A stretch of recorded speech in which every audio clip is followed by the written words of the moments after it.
Bonjour à tous et bienvenue sur la chaîne YouTube de la Médiathèque des Avenirs. Cette semaine, je vous conseille la lecture du dernier roman de Marion Brunet, L'été circulaire, paru aux éditions Albin Michel. Dans ce roman, Marion Brunet nous dresse le portrait d'une famille assez modeste du Luberon. Dans cette famille, il y a les parents. Manuel, le père, qui est un maçon d'origine espagnole, de la deuxième génération. Il y a la mère, Séverine, qui est employée dans une école et qui est une fille d'exploitant agricole du coin.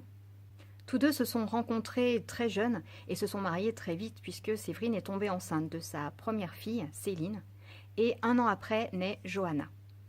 Aujourd'hui, les deux sœurs ont respectivement 15 et 16 ans. Elles sont assez proches, quoique vraiment très différentes.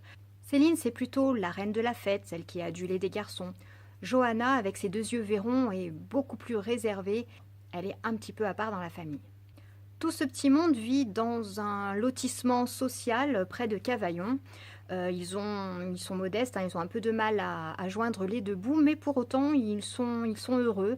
Évidemment, ils ne sont pas contents de la vie qu'ils mènent, mais ils s'en contentent. Au cours du roman, on va les voir avec quelques amis et voisins, dont Patrick, le meilleur ami du père, mais aussi Saïd, qui est le petit voisin qui, à quelques années près, a le même âge que Johanna et Céline, et qui en fait vraiment le frère d'adoption, celui qui les dépanne, qui les véhicule quand elles ont besoin.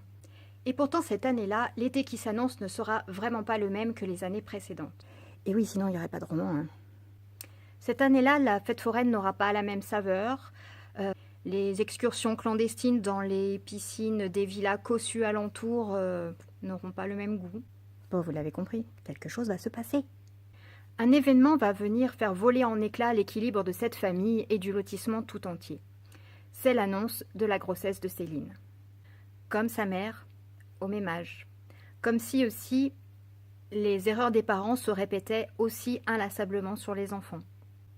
Et ça met le père, Manuel, dans une rage folle. D'autant plus que Céline refuse de dire qui est le père. Il n'a pas la maleste, le père.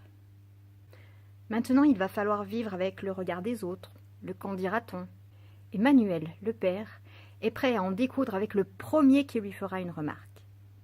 La rage du père est libérée, elle a trouvé un exutoire. Et Manuel est bien déterminé à trouver qui est le responsable.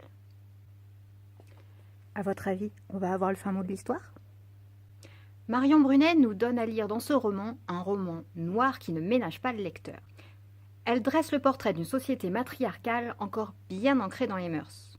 Elle nous parle de sexisme, d'alcoolisme, de vengeance, de violence, de racisme. Tout ça dans une langue rythmée, intense, avec un style qui nous fait ressentir très vite la tension qui s'installe. J'ai adoré ce roman, j'espère que vous l'avez senti. Pour moi, il est tout désigné pour rejoindre les livres qui font partie de la sélection d'été. N'oubliez pas, la bibliographie d'été sera disponible dès le 20 juin. En attendant, je vous donne rendez-vous sur le catalogue en ligne pour réserver l'été circulaire à l'adresse acv.bibenligne.fr et je vous dis à très bientôt pour une nouvelle vidéo. Bye bye!